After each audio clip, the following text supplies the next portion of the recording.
Welcome to the September 10th, 2019 regular board meeting of the Everett Public Schools Board of Directors. Please stand and join me for the Pledge of Allegiance. I pledge allegiance to the flag of the United States of America and to the republic for which it stands, one nation, under God, indivisible, with liberty and justice for all. Will the Secretary please call the roll? President Andrews, Vice President Mason, Present. Director Mitchell, Director Lassane, Present. Director Nankar, Present. Student Representative Tran, Present. Student Representative Hussein. Thank you. Our first item of business this afternoon, is the adoption of the agenda. Dr. Salzman, may you please introduce tonight's agenda? Yes, good evening. Tonight's agenda contains the superintendent's report, segment for public comments, segment for routine business, segment for strategic progress monitoring, and upcoming agenda items. Since publishing the agenda, the following changes have been made. Item 6.01, superintendent's report was added. Item 9.09, approval of minutes, basic education requirement, compliance report. The data was received on Monday and the reports were added. Data for the school closure has not been finalized. The reports will be amended and resubmitted to the board after conclusion of the closure. Item 10.1, professional development systems. Some clerical changes were made to the presentation. The board may elect to change order of business by majority of vote of the members. Thank you. Thank you. Is there a motion to adopt the agenda? So move. Second. It has been moved by Director Lassane and seconded by Director Nankar to adopt the agenda. Is there any discussion? Hearing none, we will move to the vote. All those in favor say aye. Aye. All those opposed, no. Motion carries and the agenda is adopted. Section 5.0 is time for recognitions. This evening, there are no recognitions, so we will move to Section 6.0, the superintendent's report. Dr. Salzman. Good evening. We had an amazing opening week. Okay, I was so proud of the principals and staff for warmly welcoming the students into the schools throughout the district. I just want to compliment again the teachers and the principals for an outstanding job, staff for making sure that everything was perfect, and for the regional soups that I saw on the ground every day as I made my rounds. I've covered every school but one, and I will finish that tomorrow. So again, salutes to our entire staff and to our principals and teachers. Okay, we have the device rollout. The Learning Information and Technology Services Department, led by Brian Beckley's team, had a successful rollout of 1.1 devices at Jackson High School last week. This week, they're doing the same work at Everett, Cascade, and Sequoia. Technology is in the hands of our students is vital to their future successes. We are proud of the technology department and the hard work. They've been working tirelessly on this, and I appreciate all that they have done. On Friday, September 6th, we had the first annual Battle on Broadway held at Memorial Stadium. And I want to compliment Robert Polk for the great work that he's done. Mayor Franklin and I presented the trophy to Cascade High School at the conclusion of the game. The trophy will be displayed until next September when the new battle begins. I just want to publicly comment the sportsmanship of our student athletes and the great turnout on Friday night. When you have a community as great as this and you know where your students are on Friday night, knowing that they're enjoying it and showing the school spirit, that's commendable for all great educators that have served our community in many ways. So again, I salute them for that. I want to give a construction update tonight. North Middle School opened in their new building, coming in the third phase of this four-phase project. Work is underway on the main parking lot, the track and softball field, and the band and choir area. School opened on time at Tambark, where everything was done from the landscaping to audio, and the punch list has now begun. We had some troubled weather this weekend, and yesterday we saw some reports. So this morning we had to close Everett High School. Everett High School will be open tomorrow. Kudos to Mike Gunn, Molly, and Darcy for their great job in the maintenance department, because that work does not get done in an hour. People work tirelessly into the late hours of the evening to be ready for students tomorrow. And again, to the public, we had to close down not only for the flooding, but for sewage, and we don't want anybody to get sick or infected. So again, salutes to the staff and compliments to the teachers as well who helped us with this process. Also want to share with you the purchase of 10 acres That'll be closed on Wednesday, September 4th. It will be the future site of Elementary 19. And then I just want to say again, it's been a great week of visits. When you visit schools and you touch the hearts of students, principals, and teachers, it makes a difference. So when I go to visit schools and I see staff there as well, we know that we're setting the culture and climate and focus of instruction every day. And we're ready for the year. As you can see, the first week. And we start the year strong, we end the year strong. So kudos to everybody. Thank you. Thank you. We will now move on to section 7.0, board comments, and we'll start to the left because there was no more right for me. We'll start with Student Representative Tran. Okay, so this summer I have learned a lot. I had an opportunity to do an internship at Snohomish Health District, and I worked with the opioid epidemic in community outreach, and it was a very interesting experience. I got to meet epidemiologists and people who work in communicable diseases, and also got to visit a syringe exchange. And that was a different side of medicine and public health that I had never experienced before. And then I also had discussions on the vaping problems and also vaccinations and how important those are. And my second thing is about a student panel that occurred at the end of August on a Learning Improvement and Development Day for staff. And this started with a discussion in May on mental health with my school administrators.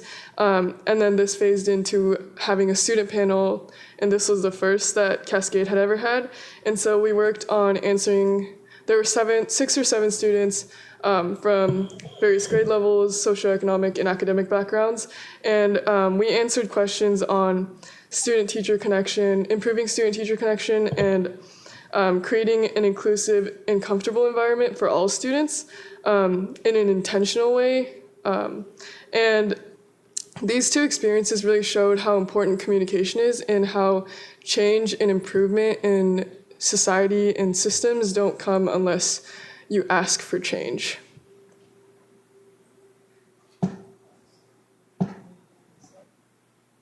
Excellent, thank you. I bet that was extremely interesting. Yes. Director Nankar. I'm so pleased that you were able to do the internship with the Snohomish Health District. I know they've been working, trying hard to get that internship onto the committee. Is that a committee or a board? They have a board, Yeah. but I just met Heather Thomas through the Policy Review Council, so she And I was think, able to set yeah, that the up. problem was, like, during the school year, it's difficult because they have it during class times, right? Yes, So yes. this was a perfect opportunity, I think, for you because you used your summer vacations as well as you heading towards medical school or something like that. So it's all Someday. aligned so perfectly. I mean, that's what this is all about. Yeah, given the weather we had over the weekend, I really, and then the news that the school was closed, I really want to commend our maintenance staff and all the staff that is responsible for getting our school back. I mean, it's tomorrow. That's what I read, and I think that's amazing. I was worried about the disruption it had caused families so early in the school week. So again, my big thanks to all the staff that's involved and Dr. Saltzman as well. I was really pleased to see, and I just saw this like briefly, but then it was an online iReady webinar that you guys are doing. And that is just amazing. I love that idea where we bring people, there's an education component to the kids, but then there's also an educational component to the parents. And to do it from the comforts of their home, that's such a big deal. And I hope we're able to continue that despite, this being the first, I'm assuming this is the first time around we're doing this, and regardless of what the participation level is, but I hope we're able to build on that because in the private sector as well, and even at work, we've done this quite a bit, and it's been very, very successful and copied in various organizations. And I think this will be really cool because there's a lot of hesitation from parents to engage, And you can do this from the comforts of your home, ask questions, and I think it's fantastic. And then the last thing I'd say is I was really glad to see, to note that Congressman Larson came to North Middle School on the opening day, and I think that's just a testament on the work that's being done, not only in the school, but for the entire region in that area. So, I mean, it's a lot of excitement, and I love that. Thank you. Thank you. Director Lassane. Yes, I do want to say I'm so glad school's back in session. I know our students are very happy to be back at school. Well, Some some. of them are. Some of them are. I do know that as I attended the Cascade Everett High School's Battle on Broadway last Friday, I saw excited kids who, when I asked them, "Are you happy to be back at school?" the answer was a rousing, "Yay, we're back, we're glad." So I commend the staff at both of the schools for being very positive. I know the game was very, one-sided, but it was a wonderful game. I do know that the two passes that I saw Everett made, those were fantastic passes. Those were very good passes. I mean, they were surprise passes, and they showed that quarterback has an arm. I am looking forward to seeing some more of him play, and so I'm looking forward to it. And it's going to be an exciting year. Looking forward. Yes. I think I should clarify, I think maybe some of the parents are happy the kids are back in school at this point. Those early mornings are hard. But there are a lot of happy students out there. Let's see, I had the opportunity to join Dr. Salzman at his last North End listening event, and that was very interesting. I participated more as a parent, but had the opportunity to listen to the comments that were shared that evening, and it's always interesting to hear a variety of different perspectives on the same educational system and how each person experiences a little bit differently, both the challenges and their successes. And then last night, again, sort of a listening event for me, I went to the Port Gardner neighborhood meeting just to hear what the community there has to say. And it was actually great because Mayor Cassie Franklin was their guest speaker, and she did a whole overview of what's happening in the city as well. So I got a much broader update than anticipated, and I really appreciated that. And then did get to go to Battle of Broadway. Director Lassane and I entered together, but we had to sit on separate sides.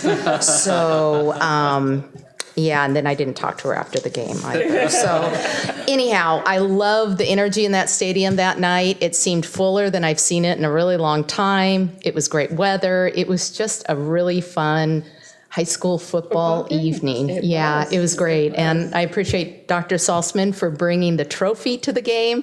I think that added an element of fun and a little competitiveness that maybe hasn't been there before. So with that, I have one more. Yeah, comment. go ahead, please. I'd like to welcome our new student rep. I saw Amina just walk in, so Oh, I think yes. you should be here. Please come join us and welcome. Baseball it is, yes. Fantastic. First Yeah. week and a busy schedule already. Already a busy schedule. Well, welcome. Thank you. We'll get you sworn in here in a little bit and make it official, but Okay. glad to have you here. Okay, thank you for pointing that out. We are going to move on to section 8.0, public comments. Are there any public comments this evening? None at this time. Okay. Then we will move on to the consent agenda. Would you please do an introduction for this evening's consent agenda? Yes, ma'am. The board's consent agenda includes repetitive business items such as meeting minutes, personnel actions, expense vouchers, surplus lists, gifts, grants, and recurring contracts.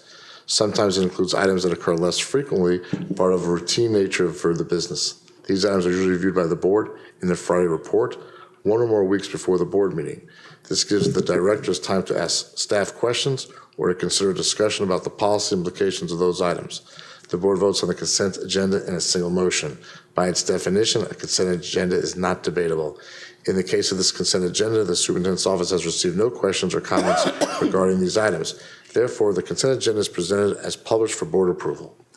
Thank you. Is there a motion to approve the consent agenda? Moved. Second. It has been moved by Director Nankar and seconded by Director Lassagne. Does any director wish to remove an item from the consent agenda and place it in new business section of the agenda? Hearing no requests, we will move to the vote. All those in favor say aye. Aye. All those opposed, no. Motion carries. Consent agenda is approved. Next, we have Section 10.0, Strategic Progress Monitoring. And tonight, we have a presentation on professional development systems, and there are a whole host of presenters, I believe, but I think Dr. Scott is going to kick us off. I'm going to kick us off and try to quarterback this great team of ours here to discuss professional development systems. We're really proud of these systems, and we've got some work to do in some areas, and we're going to share those strengths and challenges with you this evening. We're also going to describe the premise, the scope, and the scale of our professional learning, professional development. I'm using professional learning and professional development interchangeably here. We're going to illustrate high priority and recurring professional learning systems. We're going to surface the strengths and challenges, as I mentioned, and outline next steps. You've seen the goals here and the KPOs associated with growing the PD systems. And here's why professional learning matters. So the quality of a community's education system is directly related to the economic success of the community. And we know that teaching quality and school leadership are the two single most important factors in raising student achievement. We also know that for teachers, school, and district leaders, much like the fields that you come from, getting better, getting sharper in what we do, continually expanding our repertoire of skills and knowledge to implement best educational practices is good for kids. And that is our theory of action, that when we get better, student learning improves. And professional development as a means to the ultimate end of improving student learning, that's the name of the game. So we stand on the shoulders of giants, and you may not recognize most of these photos here, but I'm going to call out a few. The one in the middle you probably recognize, Jeff Utecht. But it's important to look at our professional learning model at the intersection of our core values and 21st century skills. So just some examples here. The gentleman at the top is kind of the grandfather of professional learning communities, Rick Dufour. And that's at the intersection of collaboration and passion. Robin Jackson, learning and equity, how to plan for rigorous instruction. We have Eric Jensen there at the intersection of equity, collaboration, and diversity. So again, these folks over a decade have really influenced our professional learning, and we have tapped into them over and over and over again. This is a sampling of our PD array here. You see some high priorities on the left-hand side there that we continue to invest in. There are our whole host of maintenance PD, and by maintenance we mean that these are recurring. We have our annual summer institutes, and we're going to hear more about summer institutes and other institutes throughout the year we're going to hear more about. This PD is offered in many forms: online conferences, study groups, face-to-face classes, collaborative meetings, community service, and mentoring relationships. So the delivery model is pretty diverse. This is a lineup from September 18 to August 19 of the professional development offerings, 1,984 of them. You can see that we have higher launches of PD sessions in the month of October and in the month of August. And I'm going to pass it off right now as a launch to Brian Beckley, and we'll be sharing more information about technology. Thanks, Brian. So we made quite an investment in creating professional development around authentic learning experiences. So with the focus that it isn't about just providing computers for students in a one-to-one environment or computers in a mobile environment for teachers, but it's using those as tools for creating an authentic learning experience within the classroom. And so with that as the purpose and the investment, we've partnered, my department has partnered with Teaching and Learning and with Jeff Utek in collaboration in creating a series of PD sessions related to providing that learning for teachers before going one-to-one. And that has been a focus from the beginning of our integrated technology plan that started in 2016, so we're about halfway through that plan. And the outcomes for the lessons and the units that we go through, the modules we go through with the teachers are listed there as outcomes. And it all really begins with SAMR.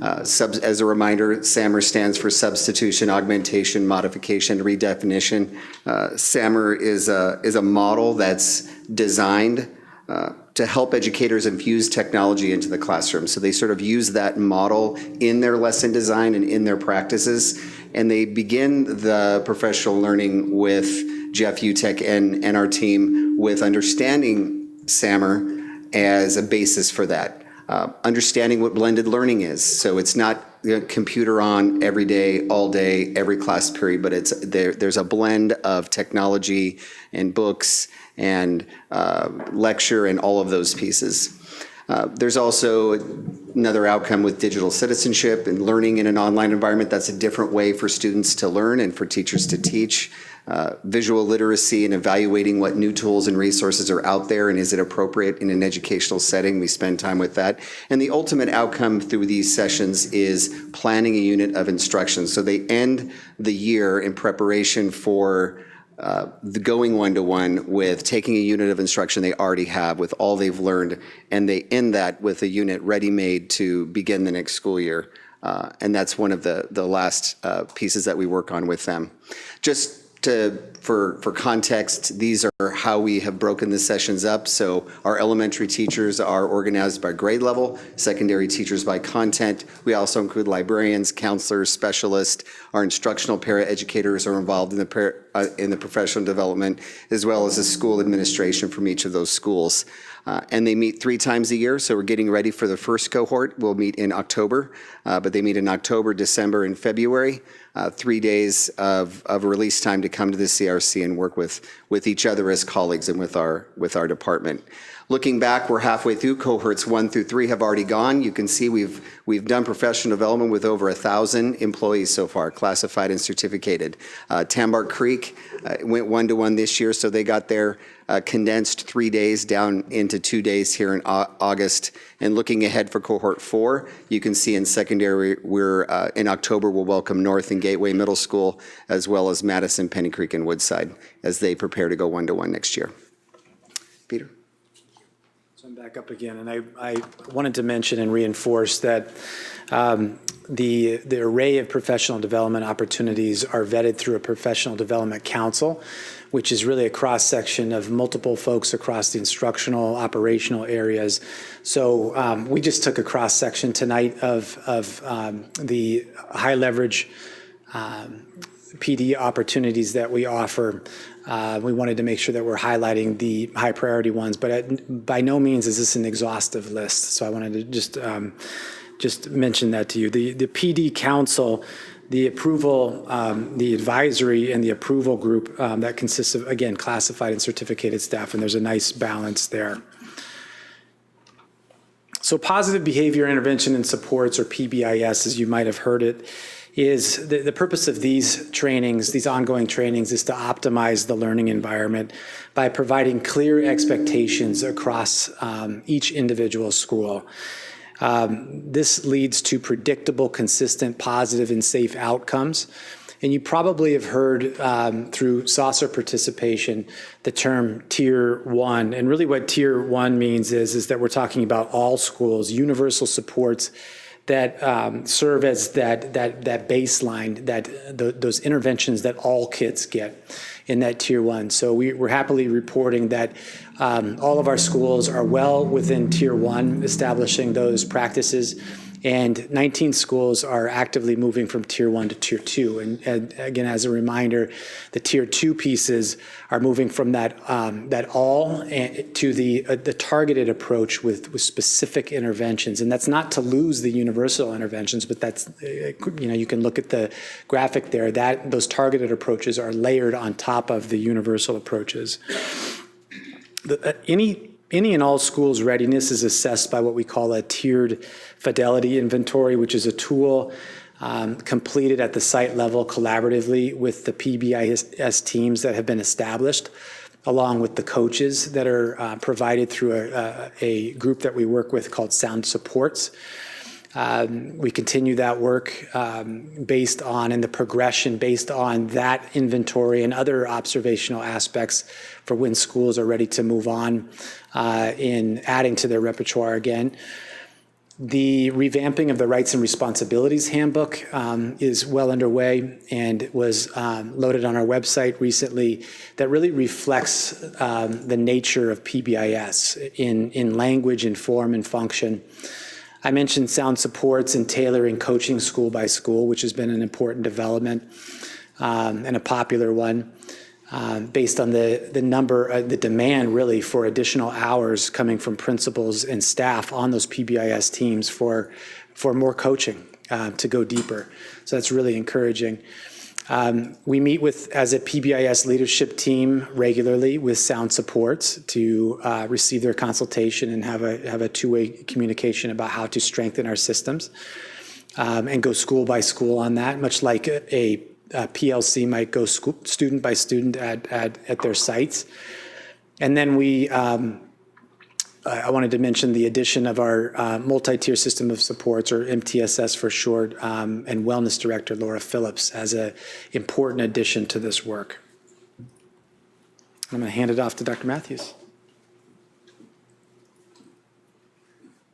Good evening. So it has been my great pleasure, actually, to be responsible for the implementation of iReady over the course of the last 3 years. We're going into our second full year of implementation. We have 8 schools that will be in their 3rd year. And for our new members, iReady is a diagnostic assessment aligned to the state standards, the Common Core state standards in reading and in math, and it provides teachers with a standards-based assessment of where students are in terms of their learning. So it tells our teachers at a standards level what students are able to do and what they're not yet able to do.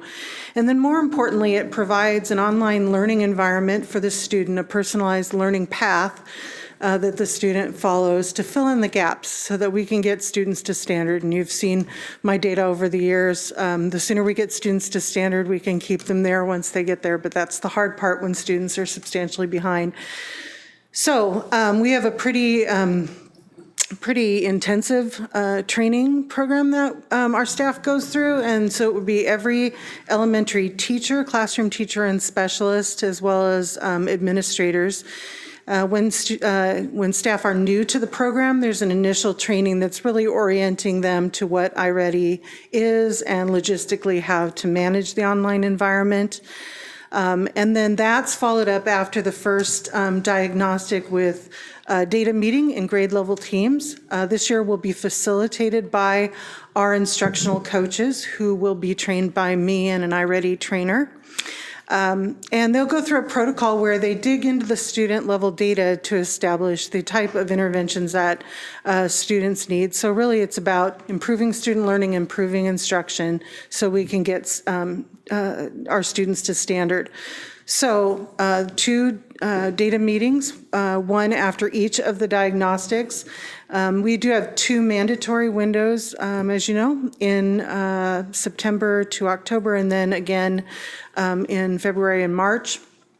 And then we have a voluntary window in June that most schools use to reset this learning path so that students can use the program over the summer. In addition to our staff training, we also have leadership training, and so some of that is understanding the data and what that means in terms of student learning, and some of it is more technical information for building leaders about how they can monitor the data, monitor the program for our students. And so this talked about most of this. I will just add that we are having a webinar through my office on the iReady. Thanks for noting that. And in addition, we have face-to-face parent meetings at schools. So we have one scheduled at Mill Creek as well. And as you said, that parent training, though not professional development for our staff, is really important because it helps parents to understand how they can support that accelerated learning at home. And I will turn it over to. Good afternoon. Debbie and I are pleased to briefly discuss the new state professional development requirements for all of the district's paraeducators and paraeducator specialists. The State Paraeducator Board, which is part of the Professional Educator Standards Board, designed a paraeducator certification program, and the paraeducator certification program, is consisting of 4 components. Those components are the fundamental course of study, which is going to be required, the general paraeducator certificate, which also will be required, and then they also have 2 optional components, the optional subject matter, which is special ed and EL certificates, and then an optional advanced paraeducator certificate that paraeducators can progress onto. The purpose of this is to provide a standards-based training for all paraeducators across the state of Washington, and also to support growth for all the paraeducators in their careers. The state legislation regarding this program specified, though, that implementation of these requirements was going to be contingent on funding. And this year, they are partially funding the fundamental course of study, which Debbie will talk more about. Partially. Partially. So the first year, the fundamental course of study implementation, we have launched, and quite readily. It's a total of 4 days or 28 hours of training, and given the partial funding, we launched 14 hours of the 28 this year. Actually, we learned about it this spring, and the team got together and pulled it together for a 2-day training for 500 of our paraeducators.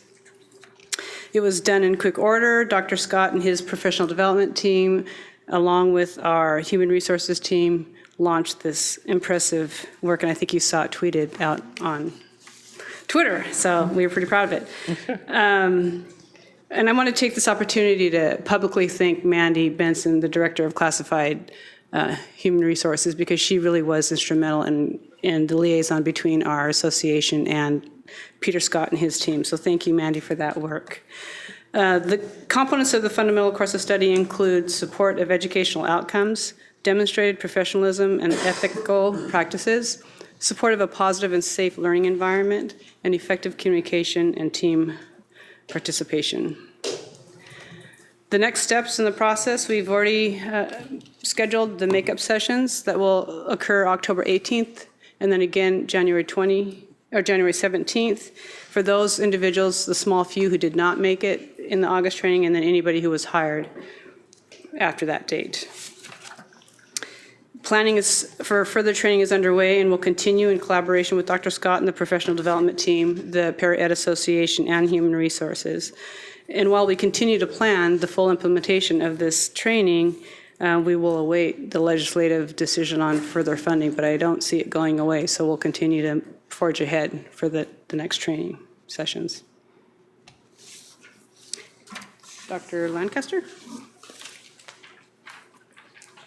So I'll draw your attention to this picture here because it was taken at the paraeducator training at an equity training. So 500 people in 6 sessions. There was a lot of people in a tiny room, but our facilitators, Joy Grant and Dee Smith-Akins, really made it personalized and meaningful to the people in the room. It was a great training. So we continue our work on understanding implicit bias so staff members know how they're representing in their daily work.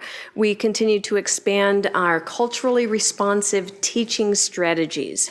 One way we do that is through the new higher orientation, and often we think of those 4 days in the summer, but I'd like to point out that right now our best team is across the hallway way, and they're engaging in building a culturally responsive classroom, and they are fantastic at identifying and teaching strategies that reach all of our students.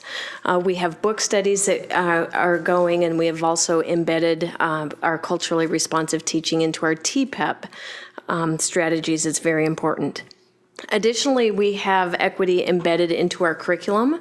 The Since Time Immemorial Native American curriculum is state mandated, but our district has led the way in the development of some of that work. So we're very proud of that. Additionally, the Springboard and Reach materials embed culturally responsive teaching and learning about cultures K through 12 or pre-K through 12. What's really exciting is that in all of the professional developments, it's not just the tools for students, it's the tools for teachers.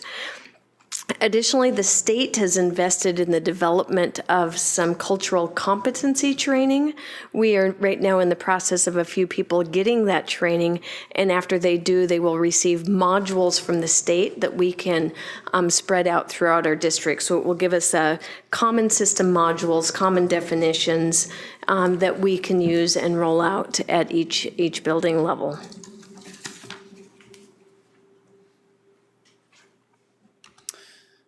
Okay, this is one of my favorite slides because we call this affectionately the bus tour, and you've heard about the bus tour, but it's a 2-day immersive onboarding. The reason it rocked, though, is because of Amina Hussein right over here, who served as our tour guide and really represented the pride of Everett Public Schools.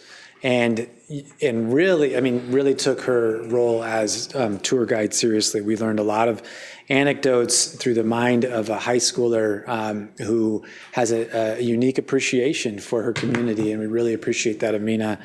And we learned a lot. The administrators learned a lot. It was one of their favorite things of all summer.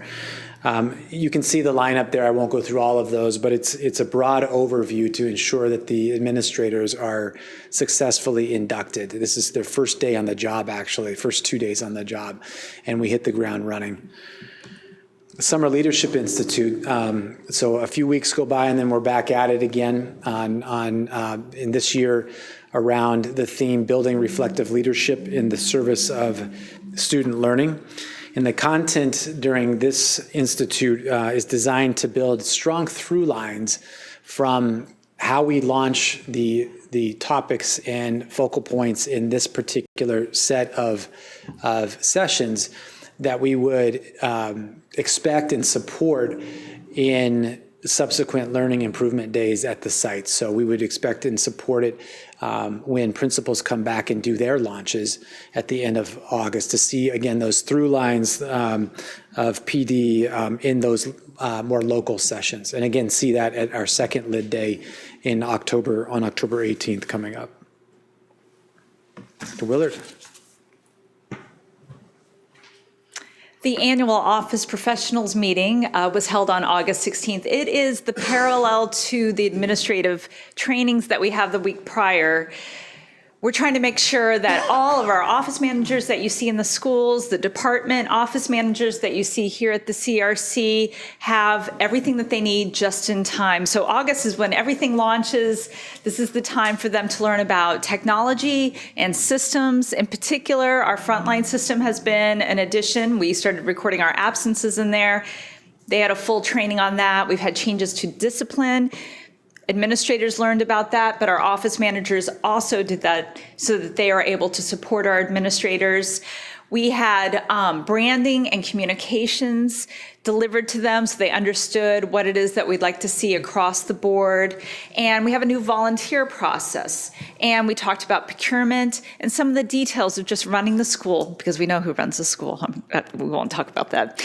So throughout the year, we get a chance to meet with them monthly for our elementary office managers and quarterly for our secondary office managers. And really those trainings help to prepare them for returning to the school and are aligned to what we share with our principals, assistant principals throughout the year so that everybody's on the same page, sharing the same message.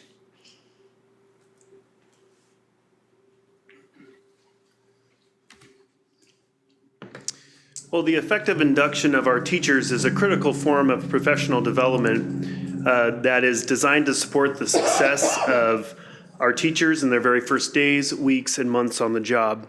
New teachers were welcomed to the district on August 19th and participated in professional learning with their colleagues over the course of 4 days to help them develop an initial understanding of district systems, instructional priorities, and curriculum. Day 1 provided new teachers with knowledge of district operations, employee tools, and how to build effective student-teacher relationships. On Day 2, new teachers went to their assigned building to meet with their principal for a building orientation and tour, receive their classroom keys, learn security protocols, and to set up their classrooms. Day 3 and 4 professional development sessions focused on learning about effective instructional practices, district curriculum, and how to use our digital tools and one-to-one technology for student learning. This August, 24 high school, 20 middle school, and 71 elementary teachers, for a total of 115 new teachers, participated in our 4-day new teacher orientation.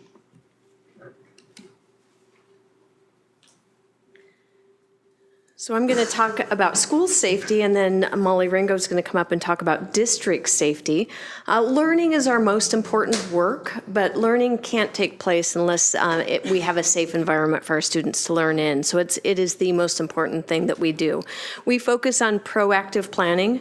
We like to know that nothing's ever going to happen at one of our schools, but we can't be prepared if we have that mindset. So we have to think about what could happen and practice and prepare as if that is going to happen to make sure that we are ready. We focus on skills readiness. All of our administrators are trained in the incident command system. We have teams at each school that are trained in first aid. We even have teams of SROs and CSOs that have had stop the bleed training for emergency responses. Additionally, we participate in emergency response activities on an annual basis. Our school resource officers join our campus security officers for an annual training. This picture here shows them practicing the reunification drills or going through that at a recent August training. The school resource officers also partner with us so that each of our schools can have a run, hide, fight training every year to make sure that all of the teachers are aware and would know what to do and could teach their class in an emergency. We have drills and practice at each school on a monthly basis, and this is tightly monitored to ensure that it happens. We have tools you've heard about also to attend to the social emotional learning of our students, and we have an annual harassment, intimidation, and bullying training to make sure that all of our staff members can identify and know the steps to address to mitigate the effects of that. And now Molly's going to talk about the district safety aspects. I think it's important to note that Sally and I work together in looking at the holistic picture about how all the pieces do fit together, because it's not one standalone, it really is a system together. And as you look at the preparation and the training, that's essential for a good response and for anticipating and helping people to respond in different situations. This last year, we partnered with both the City of Everett and Snohomish County Department of Emergency Management on trainings around the South Whidbey Island fault. That was a theme in both the city and the county's departments, emergencies departments, on preparations and trainings, and we took advantage of their work and their expertise to help us better prepare. They joined in presentations both for staff, for instance, for maintenance staff this August, but also for our EOC simulation. The back of our room is our emergency operations center that can be activated if we do have the need, and that's one of the things I hope we never have to use, but we do have it in preparation. And they really helped us delve in deeper. We have more work to do in how we prepare for if there was an earthquake, and I think this summer we had a little bit of awakening and a reminder that we are in an earthquake zone. We also look forward to opportunities when new people come on board. This summer, all of our new administrators spent 4 hours each in groups on going through a simulation, understanding our response for reunification, run, hide, fight. We had our Everett and Mill Creek police departments involved in the presentation so people could really see the partnerships that we do have in this area with our community, as well as our social media and how we manage that. So it's really a baseline training that we've provided the last several years for all of our administrators to be able to have from one school to the next. We also embed training in what's called Equip to Lead, which is the operational welcome back day in August, with some of the nuts and bolts things, the trainings on some new systems and processes, and again, are refreshers to keep people alert and their pencils sharpened around emergency response.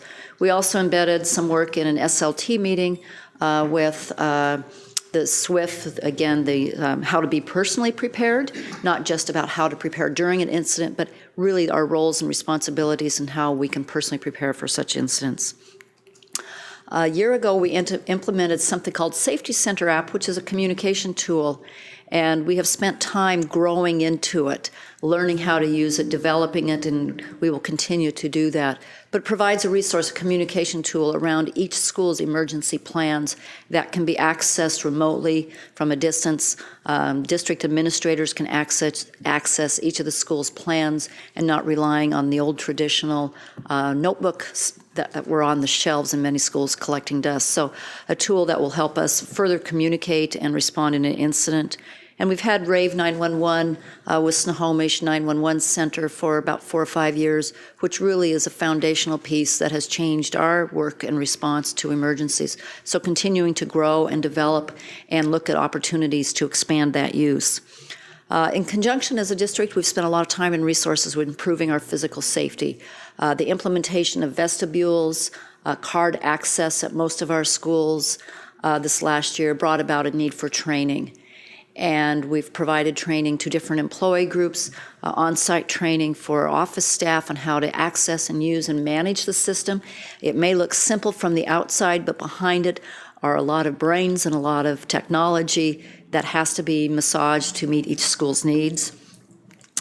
Last year, we also implemented about 150 two-way radios, digital radios that brought us a consistent platform across the district. On-site training was provided for each school administrative and office team on the use of the radios, the care of the radios, and really how to maximize their potential for day-to-day use as well as in an emergency.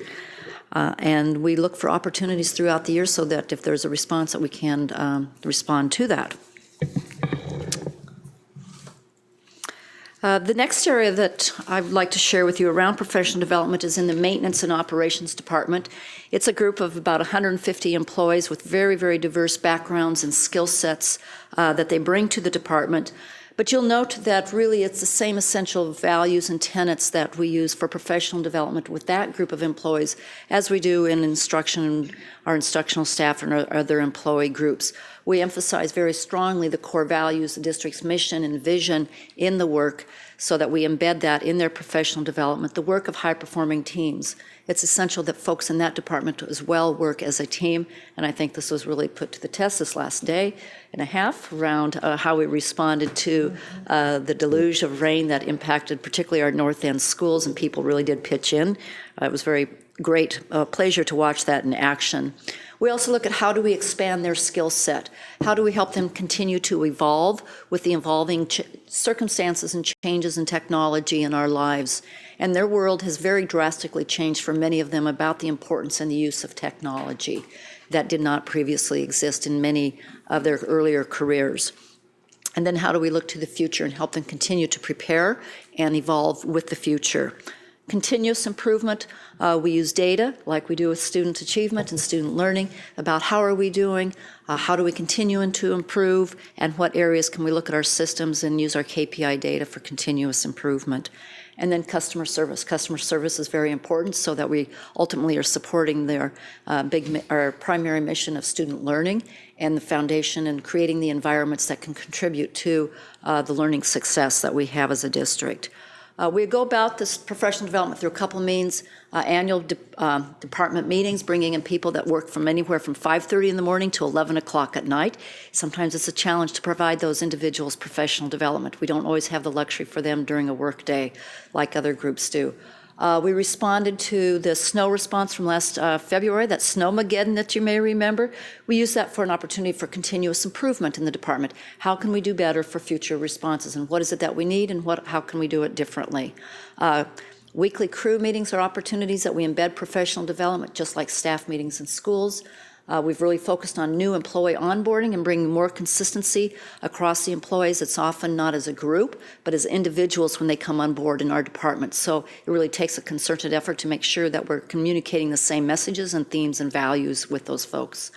And then really job-specific training. The card access brought about specific training out of state for our electricians so that we can move from being an end user and having to rely on outside vendors to being able to assume that role and responsibility ourselves to reduce our ongoing costs of operation and increase our responsiveness.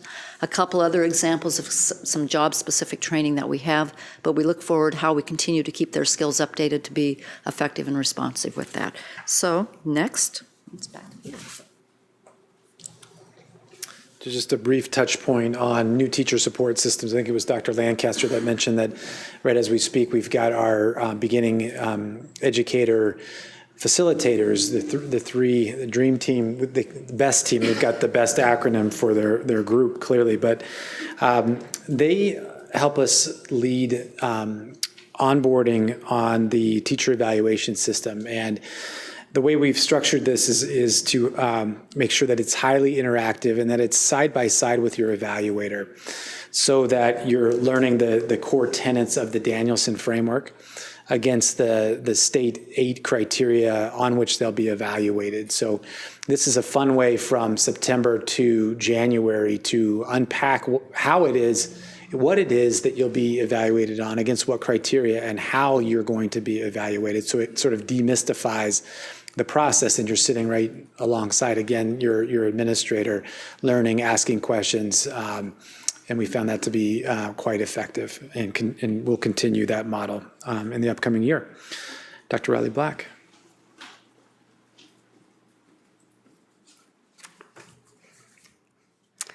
So via the next 3 slides, I will share with you about the instructional design and delivery professional development provided by the district's curriculum teams.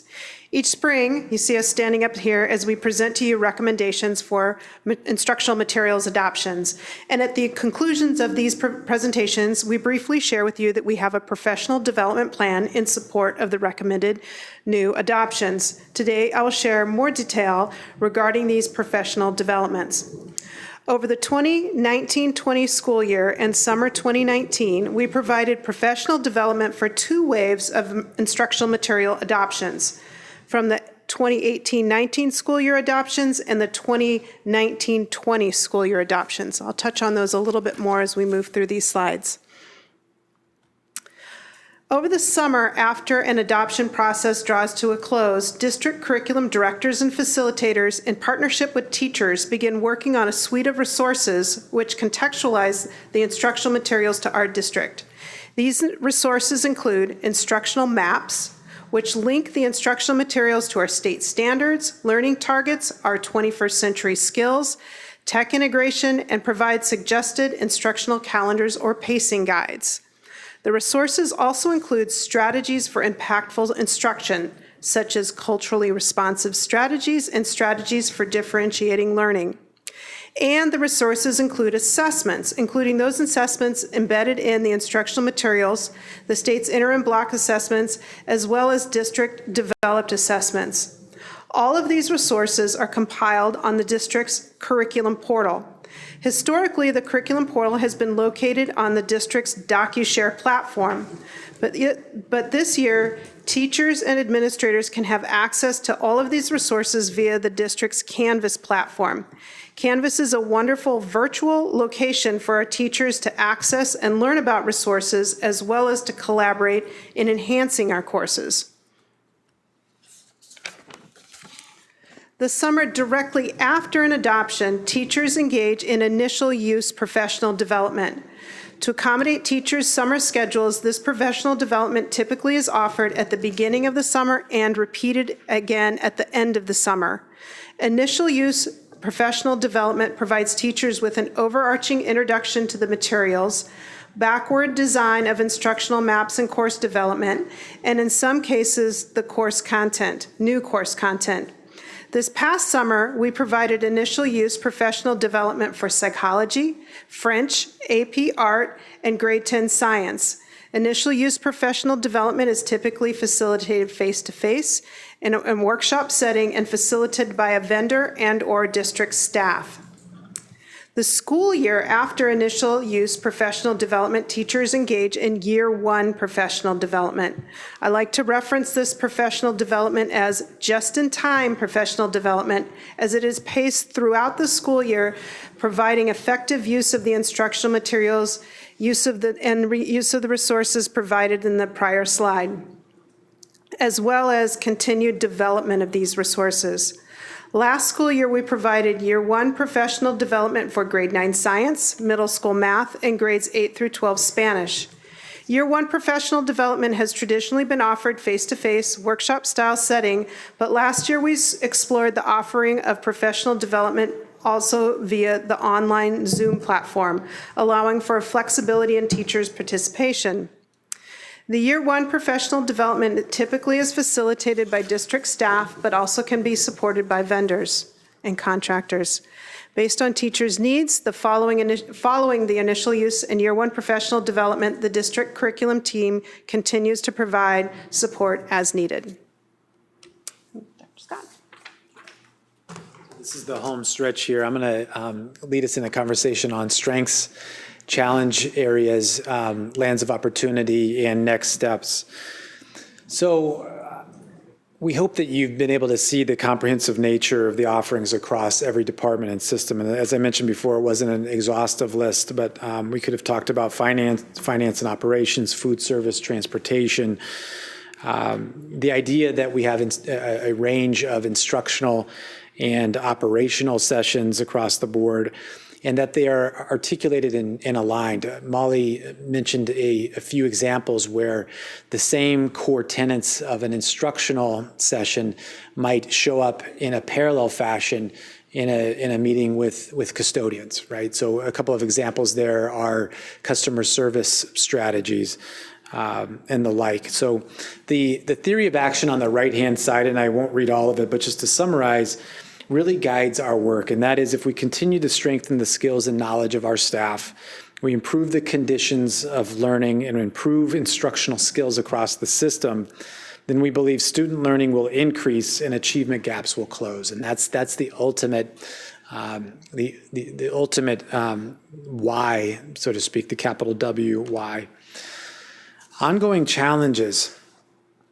One is an ongoing substitute shortage, and you've heard information about this in various places, in HR reports, et cetera. And we're actively recruiting and advertising for subs, but this remains a really sticky and persistent challenge, both at the regional and state level. When we talk about assessing return on investment, and we talk about paying attention to participants' feedback and their learning, but also monitoring the use of that knowledge. So it really gets to that knowing and doing gap. So professional development in and of itself is not for its own sake. It's a means to that ultimate end. And the idea is it's not just enough to know, but to apply what you know. And so that's an ongoing challenge as leaders to monitor the application, not just the execution of the PD, but the application at the most local level, which is the classroom level, or the custodial office, or evidence of those best practices, seen and unseen. So for instructional staff, it's most meaningful relative to the Danielson framework. So what it is that I learn, how is that related? How is this professional development related to the Danielson framework and the practices in the framework that are defined and qualified as proficient and distinguished? So again, we unpack or demystify what it means to be a distinguished or proficient teacher. And then how do we get there? How do our professional learning sessions support teacher growth in that way? And then these really powerful rhetorical questions. How did what I learned show up in my classroom, workspace, or team?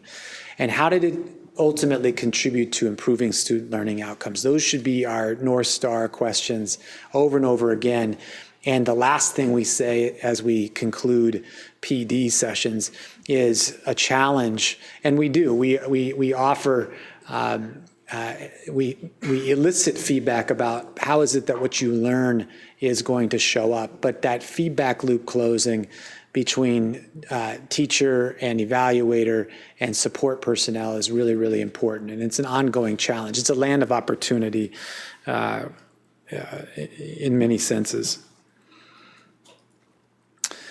Next steps, there's considerable amount of continue to here. Continue to recognize the need to build the capacity of teacher leaders to support job-embedded, high-quality professional learning. And we know, and why we say high-quality job-embedded professional learning, because we know that the learning that takes place, the adult learning that takes place closest to the classroom and context, leads to greater long-term consistent application of those skills and practices.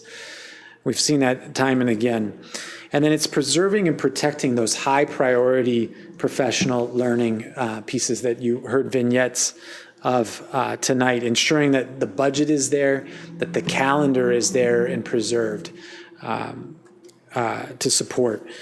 It's continuing to use the feedback to strengthen the offerings. If we ask for feedback and don't act on it, it's on us. So that's a challenge to us, but we're continuing to get better at using feedback to strengthen our offerings over time. And then to have those that feedback articulate back to the outcomes that we want to see in the classrooms so that leaders can observe, lead, support, and challenge for those particular outcomes that we want to consistently see across the system. And then again, along with HR, continue to monitor substitute capacity to support the work. That's all of our jobs. So tonight we've described our district's professional learning premise, scope, and scale. We've illustrated high priority and recurring PD learning systems. We've surfaced strengths and challenges, and we've outlined our next steps, and we welcome your questions. Thank you very much. Thank you, everyone, very much. It's a lot of information, a lot of really good information. And I know personally I've heard from a lot of teachers throughout the district. One of the top things that they appreciate about our district is the professional development, both the quantity and the quality available to them. So it's great to hear. It's complex, though. There's a lot of different jobs out there and a lot of different curriculum. And so I appreciate what everyone does to continue to improve that system. With that, I'm going to turn it over to questions. Director Nankar, do you have any, or let's start with, let's go all the way over again. Student Representative Tran. I have no questions, but it was a great presentation from many of you. And what stood out to me the most was the equity training and how you mentioned implicit bias and culturally responsive teaching. I think that's really important for definitely our district and all districts, but because our schools are so diverse in socioeconomic status and cultural background, I think that's a great move forward from where some people may be.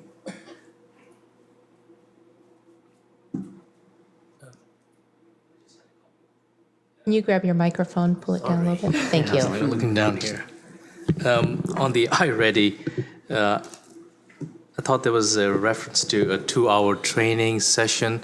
Is that something that's accessible for us or for me that I could sign up or attend? Or is that would be useless for me? Well, it's a staff training. It's really around the logistics of using the program. Probably better for you would be the parent webinar. Okay, just that. But certainly. Yeah. Or I'd be happy to show you the program individually. No, I thought that was like, I thought I saw something that said an intro for the new teachers. Yeah, for the new staff and administrators, Okay. There's a 2-hour initial training to get the program up and running and prepare to give the diagnostic the first time and manage that online and learning Absolutely. environment. Thank you for Just that. point of privilege. Catherine, would it be okay if you did a training, if any board director wanted the training? Can they get a training? Absolutely, I would be happy to. Yes, I would be interested in that. Thank I'd you. be interested in that Yeah. too. Thank you. Absolutely. And then the only other one as I think it was Molly. This was about the safety thing, and I've attended a few of these safety countywide meetings, and then there was a talk about I don't know if how engaged your office is with the county's office or the statewide office, because there's a meeting that's coming up, that's statewide catastrophic incident planning team in Snohomish County. And one of the prior meetings that I'd been to, they'd referenced schools being a place that people would come to. And I just sat back and listened because I didn't know what the engagement process was at that point. So I just wanted to know whether, if there was something like that happening, or if that's something that they said was correct, or is this just an assumption? I believe there is a session this coming week.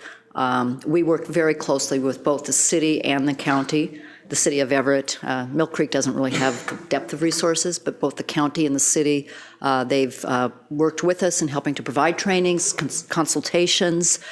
We've attended a number of their different trainings that they provide. They provide a regular array of trainings.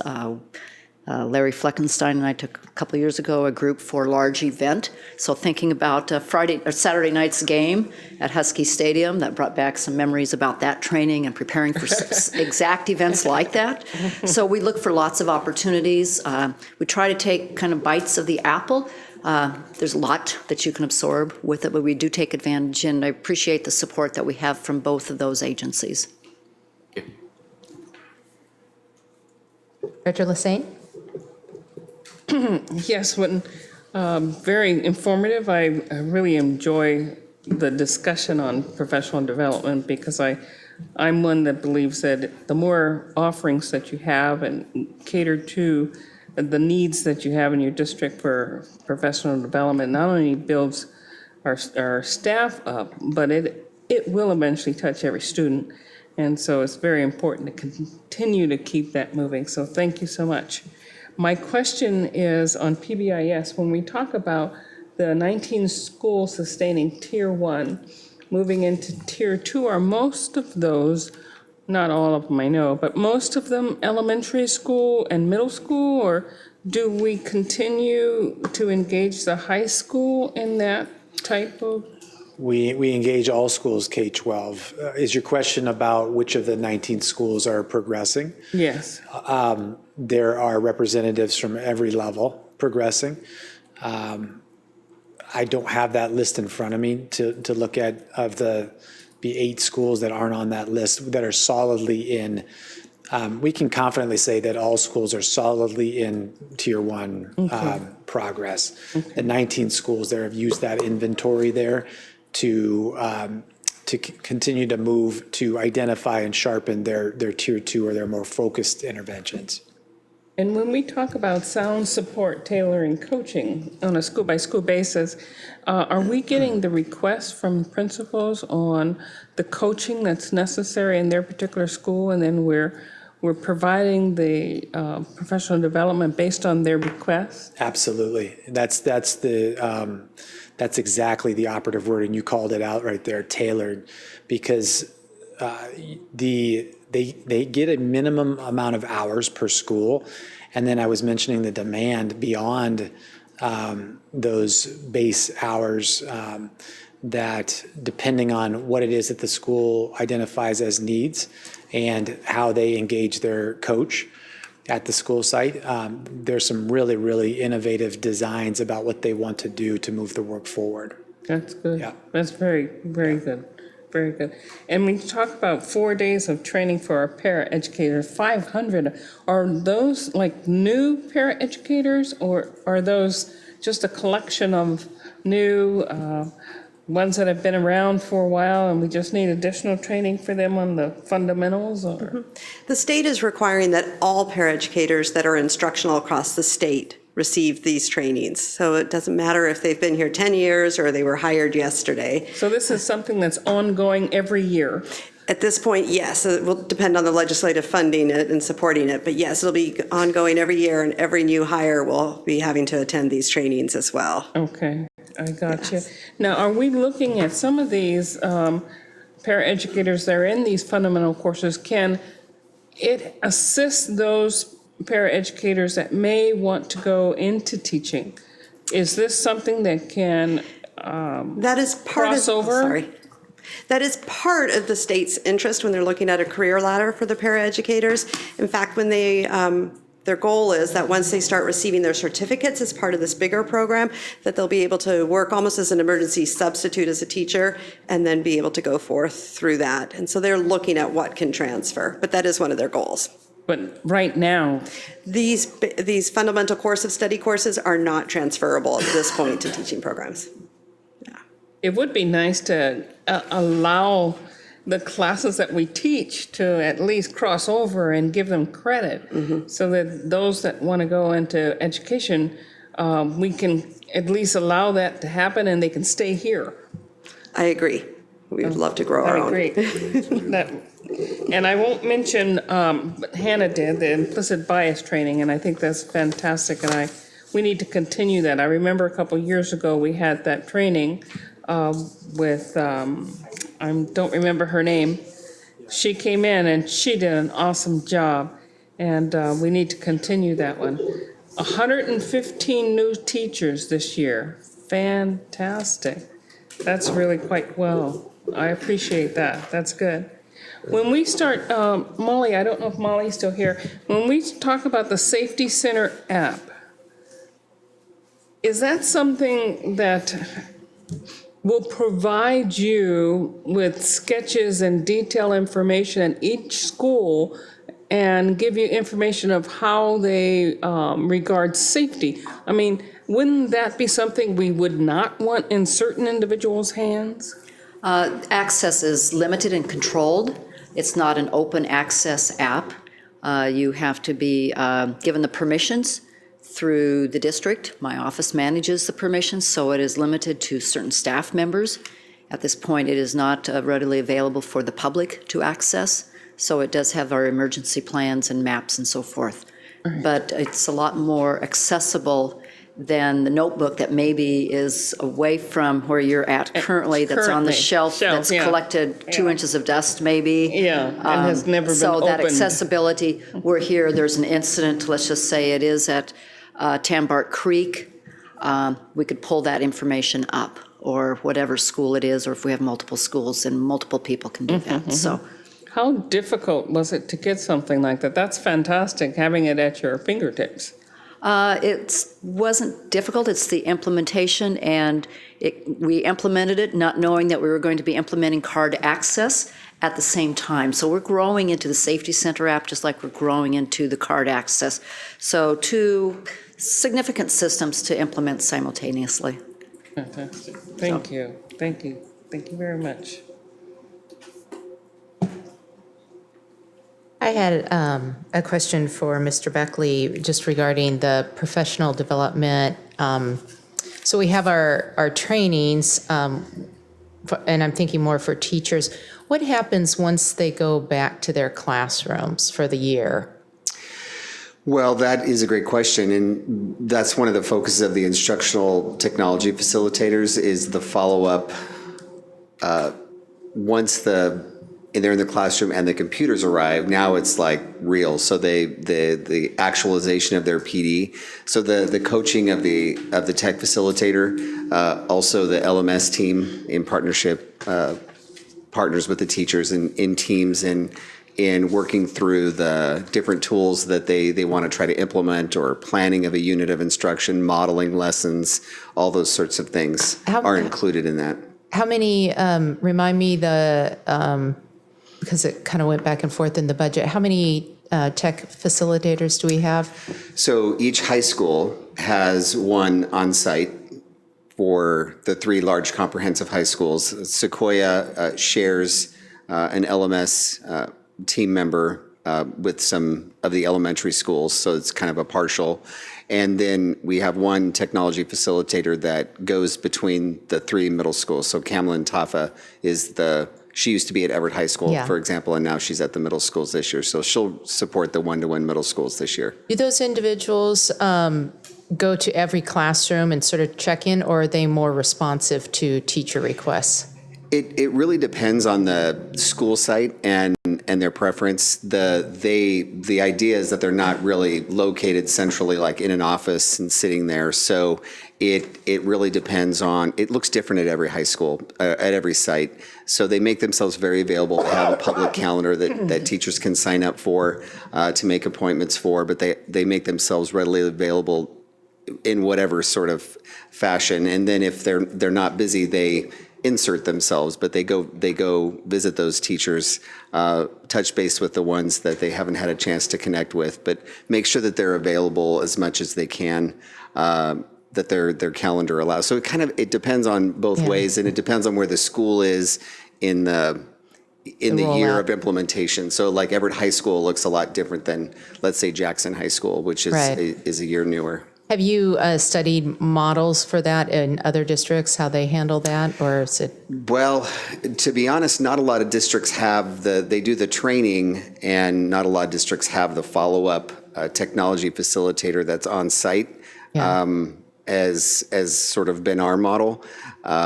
The districts that have been successful, and the studies have shown that we've looked at, it's the ongoing PD, it's the job embedded these facilitators. That's where the success is, because once the computers are in the hands of the students, the needs change. It becomes just a lot more real. And so the schools that have been successful have been the ones that have had that ongoing PD coaching that's infused within their planning on site, or more available than, just sort of put in a request and we'll try to work you into our PD system.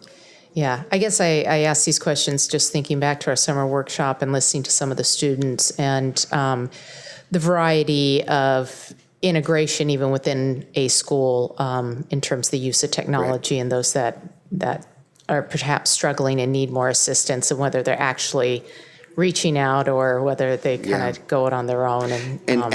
And I will just add, as a follow-up, that team of instructional facilitators have formed a really strong professional learning community in partnership with our LMS team, and they meet regularly and they plan together and they do problems of practice, and they have developed sort of a standard support model that they can provide, and they help each other with helping their schools. So those practices should be a lot more aligned between all the high schools than perhaps in the past, where it might have been a little more site-based. Okay. And one last question about platforms, because as we start the new school year and teachers are posting homework assignments and such, it sounds like we have a variety of platforms out there for that, and teachers sort of pick and choose, and then students have to figure out where to go for what. Is that something that we're looking at in terms of aligning that? I know we've given instructors choice, depending what they're more comfortable with, but it certainly makes it more difficult, it sounds like, for the end users. Right. Are you talking between Google and Office 365? Like, that's what our students had shared this summer, kind of pick one. Our practice has really been, we want them to be comfortable with both Google and Office 365 as they sort of graduate to be familiar with both. So that'll continue to be a conversation about, do we sort of select one?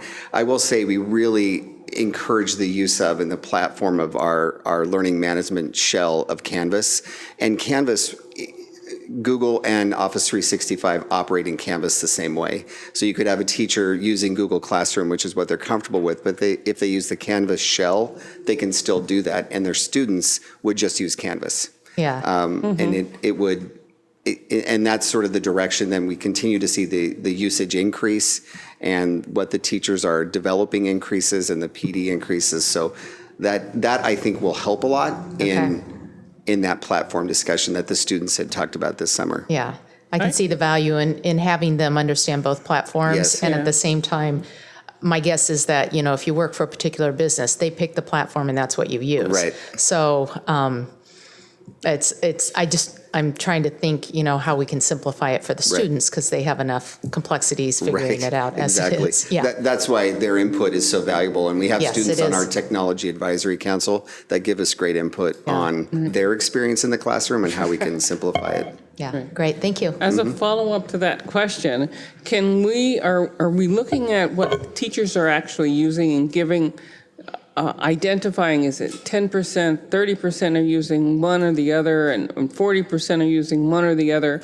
And we can then use that information, well, which teachers aren't using either? Right. That's a great question, and we actually are using some software, a tool this year that we would be able to tell you that. We could, for example, when we update the board, I'd be able to tell you this is how many teachers are using Google, this is how many teachers are using these tools. We'd have a percentage to know, even at a particular grade level or grade band, what is the highest use. Right, because the that'd be hope is interesting. that we'll be using something with fidelity. Yeah, exactly. And the thing is, that we don't want to get to the point where we know from what our students said that some teachers are using neither Right. one. Yes, we would have that information more readily this year. Okay, That's one of the reasons why we added it. okay. Thank you.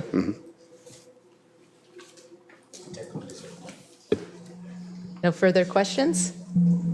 Okay, we will move on then. Tonight, let's see, section 11.0, information discussion, section 12.0, unfinished business, and section 13.0, new business. There is no new business, unfinished business, or information discussion tonight, which takes us to section 14, upcoming agenda items. Dr. Salzman, can you please review our upcoming agendas? Yes, at the next meeting on September 24th, at that September 24th meeting, the following will be discussed: the summer school report, draft of the 2020 bond proposal and resolution, and new administrative staff recognition. Great, thank you. We are at section 15.0, executive or closed session. Tonight, we do have an executive session to discuss pending litigation. We expect the session to last 20 minutes and no action will be taken. Correct. And we recess, right? Yes. Correct? Okay. At this time, we will recess for 5 minutes. Correct. And then reconvene for our executive session in the Silver Lake room. Silver Lake room. Great. Yes, ma'am. Thank you. got it. Two quick things.